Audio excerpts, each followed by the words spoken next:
Hello, boys and girls. Today we are going to discuss Kirchhoff's law on maple. Now, as you can see on the left-hand side, we have a nice little diagram involving 3 resistors and 2 voltage supplies.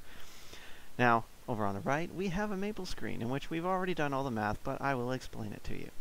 Now, first thing we want to do is to determine 3 different equations to solve for the 3 different current levels.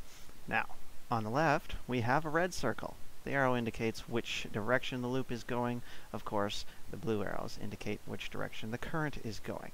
So for loop 1, we have, of course, the first voltage minus the current times the resistance of number 1, and then we are adding the current times the resistance of R2 because we're going in the wrong direction, and then we are subtracting the second voltage because we're going in the opposite direction.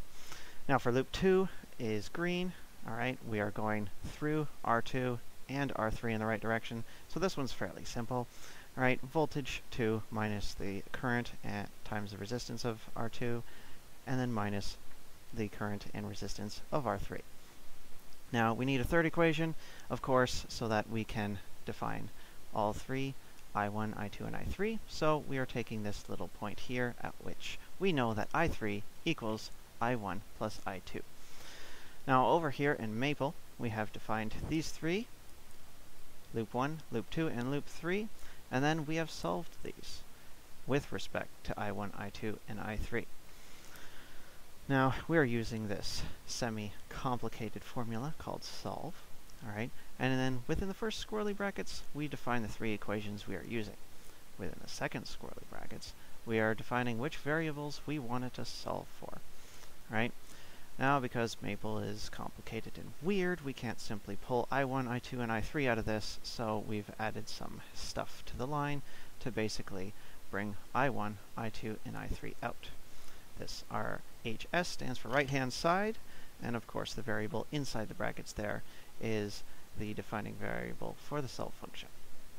Of course, the 1, 2, and 3 are of course the first, second, and third results, which are, of course, I1, I2, and I3 in order. Now that we have these 3 equations, we can start plugging in values. We have randomly decided, for fun, that we're going to make voltage 1 5 volts, voltage 2 12 volts, and the resistances for number 1 are 500 ohms, R2 is 200 ohms, and R3 is 100 ohms. Then, after doing that, we have told maple to simply tell us what I1, I2, and I3 are, and of course to evaluate them in decimal form. And as you can see, it comes up with the values. Now, if you want, you can go ahead and use a calculator to verify that these are correct. And that concludes our lesson for today. Bye now.